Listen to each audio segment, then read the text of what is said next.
जरा सोचो, अगर एक शाओलिन मॉन्क एक आम स्कूल में पढ़ने लगे, क्या हालत होगी बाकी बच्चों की। कुछ ऐसा ही होता है हमारी आज की कहानी में। कहानी की शुरुआत होती है ली नाम के एक लड़के से, जो एक शाओलिन गुरुकुल में कुंफू सीखता था। वो जन्म से ही यहाँ पर ट्रेनिंग ले रहा था। एक दिन ली गुरुकुल के मंदिर में गया और माफी मांगी, क्योंकि अब जो वो करने वाला है वो शायद सही नहीं होगा। उसी वक्त एक योद्धा ने साइड से उस पर हमला कर दिया। अचानक हमले से ली चौंक गया, लेकिन उसने जैसे तैसे वार का सामना किया। योद्धा ने उसे दीवार पर फेंक दिया, लेकिन ली कूदकर वापस आ गया। उसने हवा में ही योद्धा के सीने पर वार किए और कुछ ही पलों में उसे हरा दिया। इसके बाद बारी आई एक तलवारबाज योद्धा की। ली ने उसे भी अपनी काबिलियत से धूल चटा दी। इसके बाद वो तीसरे योद्धा की ओर बढ़ा। हालांकि वो योद्धा ध्यान में बैठा था, लेकिन फिर भी ली के आने की आहट सुनकर उसने अपनी माला शीशे में दे मारी, जिससे ली की आंखें चौंधिया गई। अगले ही पल में उसने ली को उठाकर जमीन पर पटक दिया। योद्धा बस जीतने ही वाला था कि ली फिसल कर बच गया और फिर दोनों में जबरदस्त लड़ाई शुरू हो गई। अंत में जीत ली की ही हुई। फिर वो मंदिर में सर झुकाकर बाहर चला गया। गुरुकुल के टीचर ने उसे बताया कि परीक्षा में उसने सबसे ज्यादा हुनर दिखाया है, इसलिए उसे शहर के नए स्कूल में जाने का मौका मिलेगा। शहर में वो 3 लोगों के परिवार के साथ रहेगा, जिसमें 2 बच्चे और एक उनका पिता है। वो आदमी दरअसल एक साइंटिस्ट है जो गुरुकुल के टीचर को जानता था। इसके बाद ली नए शहर की ओर रवाना हो गया। नए स्कूल में एक 15 साल का लड़का फैंग था, जो टाइकोंडो का खिलाड़ी था। उसकी छोटी बहन शैन शैन अपने भाई से बेहद प्यार करती थी। स्कूल के टाइकोंडो क्लब को लैन संभालती थी। वो फैंग के मुकाबले देखकर उसे उसकी कमियां बताती थी, ताकि वो और बेहतर हो सके। लैन का भाई तो एक नंबर का पेटू था। उसे हर वक्त खाने के सिवा कुछ नहीं सूझता था। वो चारों अच्छे दोस्त थे और आसपास ही रहते थे। दरअसल ली लैन के घर ही रहने आने वाला था। उनके पिता डॉक्टर हैन कड़ी मेहनत से काम में जुटे थे। उसकी पत्नी कई साल पहले गुजर गई थी, तो अब वो काम में मस्त रहता था। वो एक खास डिवाइस तैयार कर रहा था, जिस पर शहर के गुंडों की नजर थी। डॉक्टर हैन ने बच्चों को कॉल किया, पर लैन खुश नहीं थी, क्योंकि उसके पिता कभी घर ही नहीं आते थे। डॉक्टर हैन ने जल्द ही आने का वादा किया और उन्हें एक तोहफा खोलने को कहा, जो उसने घर पर भिजवाया था। असल में उस डब्बे में वही डिवाइस था जो वो गुंडे चुराना चाहते थे। तभी ली ने दरवाजा खटखटाया और लैन उसे अंदर ले आई। वो उसे उसका कमरा दिखाने ले गई और उधर उसके पिता को गुंडों ने बंदी बना लिया। उस गैंग के लीडर लैरी ने डॉक्टर हैन को धमकाकर उससे वो डिवाइस मांगा। डॉक्टर हैन ने कहा कि ऐसा तो कोई डिवाइस है ही नहीं। उसने बताया कि वो तो एआई टेक्नोलॉजी पर काम कर रहा है, जिससे कि उसके बच्चे अपनी माँ की आवाज वाले रोबोट से बात कर सकें। लेकिन लैरी को उस पर विश्वास नहीं हुआ। उसने सीसीटीवी फुटेज से पता लगाया कि वो डिवाइस तो डॉक्टर हैन के घर जा चुका है। फिर लैरी के 2 चेलों ने आगे बढ़कर डिवाइस चुरा कर लाने का जिम्मा ले लिया। स्लॉपी और फिस्ट काफी खुश थे, क्योंकि गुंडे बनने के बाद ये उनका पहला मिशन था। उन दोनों ने अजीबोगरीब कपड़ों से भेष बदला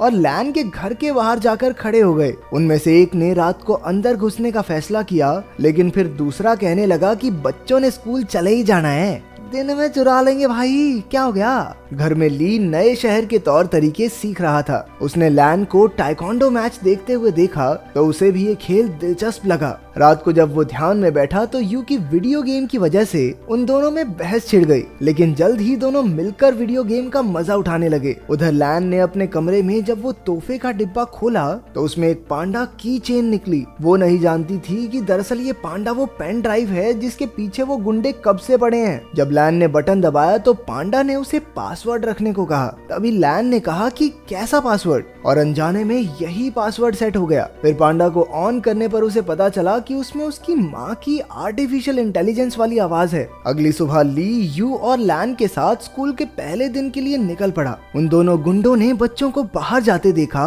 और अपने प्लान को अंजाम देने का फैसला किया। लेकिन तभी उनमें से एक की नजर उस पैंडा की चेन पर पड़ी, जो लैन ने अपने बैग से टांग रखा था। अब उन्होंने लैन से वो डिवाइस छीनने का प्लान बनाया। रास्ते में लैन ने ली को फैंग से मिलवाया। उसी वक्त एक गुंडे ने चुपके से की चेन चुरा ली और वहां से भाग गया। तभी ली ने उसे देख लिया और अपनी फुर्ती दिखाते हुए उसने गुंडे को झट से पकड़ लिया। तभी फैंग भी उसका साथ देने आ गया और दोनों ने मिलकर उस गुंडे की खूब धुलाई की। लेकिन वो गुंडा अब भी नहीं माना और एक बार फिर से पैंडा चुरा कर भाग निकला। अब की बार उन सभी दोस्तों ने मिलकर उसे कचरे के डब्बे में फिट करके सड़क से लुढ़का दिया। फिर स्कूल में ली की क्लास के बच्चे एक शाओलिन योद्धा को देखकर हैरान रह गए। वो उससे पूछने लगे कि क्या कभी वो शादी कर सकता है। वो उससे उल्टे पुल्टे सवाल पूछने लगे। तुम कभी शादी कर सकते हो क्या? भाई कुंफू करके दिखा दे भाई। हाँ एक बार दिखा दो, हाँ एक बार भाई, एक बार कुंफू करके दिखा दे भाई, मजा आ जाएगा।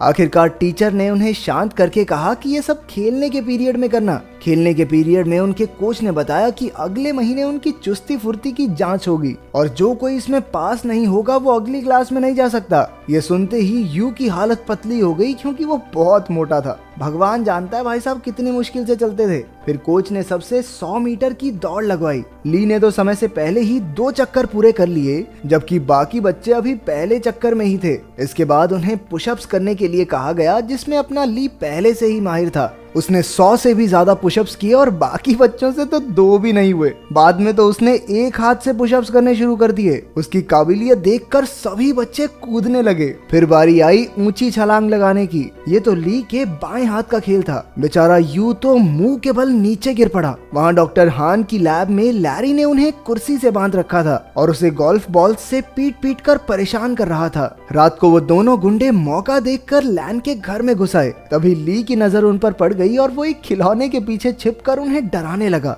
लेकिन उन्होंने जल्द ही उसे देख लिया और मौका देखकर उस पर हमला कर दिया। जब लैन वहां पहुंची तो गुंडों ने पैंडा चुरा लिया और फरार हो गए। ली ने लैन और यू को सारी कहानी बताई, लेकिन उन दोनों को लगा कि वो मजाक कर रहा है। इसके बाद हम देखते हैं कि वो दोनों गुंडे अपने मुंह में गोल्फ बॉल्स भरकर लेटे हुए थे। असल में उन्होंने गलती से पैंडा की चेन की जगह वैसा ही दिखने वाला एक परफ्यूम चुरा लिया था। लैरी को एक खास डिवाइस 3 दिन के अंदर किसी कंपनी को बेचना है और इसीलिए अब उसे बेचैनी होने लगी। उसने बड़े गुस्से में उन दोनों गुंडों की गोल्फ बॉल से निशाना लगाया और उन्हें धमकाकर जल्द से जल्द वो खास डिवाइस लाने का ऑर्डर दे दिया। अगले दिन स्कूल में सारे बच्चे फैंग का टाइकोंडो मुकाबला देख रहे थे। वहीं यू और शैन शैन पीछे बैठी 2 बदसूरत लड़कियों के बारे में बातें करने लगी। ये लड़कियां कोई और नहीं बल्कि वो दोनों गुंडे ही थे जो भेष बदल कर वहाँ आए थे। उन्हें लैन के बैग पर वो पैंडा दिखाई दिया और दोनों उसे चुराने के लिए सही मौके का इंतजार करने लगे। उसी वक्त ली ने फैंग को एक मुकाबले की चुनौती दी।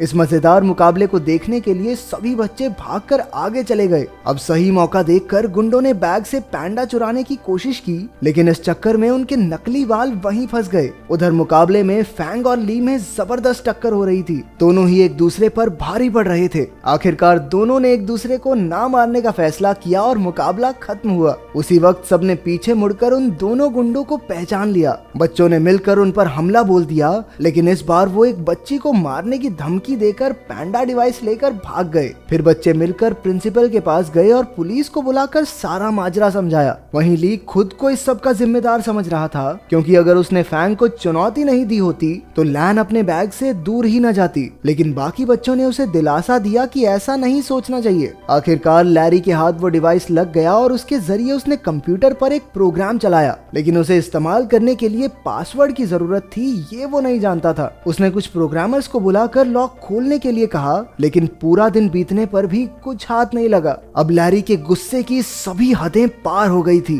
तभी उसने डॉक्टर हैन के फोन पर उसकी बेटी का मैसेज देखा। लैन चाहती थी कि उसके पिता उसके जन्मदिन के लिए कल घर आ जाएं। लैरी ने डॉक्टर हान की तरफ से कल पार्टी में पहुंचने का वादा कर दिया। अगले दिन लैन और उसके दोस्त जन्मदिन की पार्टी की तैयारी कर रहे थे। बाकी सब लैन को घर में अकेला छोड़कर उसके लिए तोहफे लेने गए। तभी लैन को उसके पिता का मैसेज मिला कि वो घर के बाहर आ गया है, लेकिन जैसे ही वो बाहर निकली उसे किसी ने अगवा कर लिया और गाड़ी में डालकर ले गया। उसी वक्त ली और उसके दोस्तों ने लैन को वैन में देखा और अपनी साइकिल्स लेकर उसका पीछा करने लगे। अंत में सब डॉक्टर हान की लैब में पहुंचे और लैन को ढूंढने लगे। वहीं लैरी और उसके बिजनेस पार्टनर में बहस छिड़ी हुई थी, क्योंकि लैरी उस खास डिवाइस को कल बेचने वाला था, लेकिन अब तक उसे उसका पासवर्ड तो पता नहीं। अब लैरी गुस्से में लैन के गले पर चाकू रखकर उससे पासवर्ड पूछने लगा। लैन ने जवाब दिया, कैसा पासवर्ड? और उसी वक्त वो प्रोग्राम चालू हो गया। बाहर शुरुआत वाले दोनों गुंडे अड्डे की रखवाली कर रहे थे। ली और फैंग ने उन पर हमला करके उन्हें कुछ ही पलों में चित कर दिया, लेकिन इसके बाद उनका सामना हुआ लैरी के आदमी ब्रैडली से। वो भी एक खतरनाक फाइटर था, इसलिए ली और फैंग मिलकर भी उसे हरा नहीं पा रहे थे। अंदर लैब में लैरी की डील पक्की होने ही वाली थी कि उसी वक्त यू ने आकर चुपके से अपनी बहन और पिता को रिहा कर दिया। ली ने भी वहां पहुंचकर गुंडों का मुकाबला किया। उसी वक्त लैरी पेनड्राइव वाला बैग लेकर बाहर की ओर भागा, लेकिन डॉक्टर हान, यू और लैन ने मिलकर उसकी धुलाई कर दी। ली एक बार फिर से ब्रैडली के साथ मुकाबला करने में फैंग का साथ देने पहुंच गया। आखिरकार वो दोनों मिलकर उसे हराने में कामयाब हो गए। अंत में पुलिस भी वहां पहुंच गई और सारे गुंडों को पकड़ लिया। बाद में ली और यू को उनकी बहादुरी के लिए प्रिंसिपल ने मेडल दिए।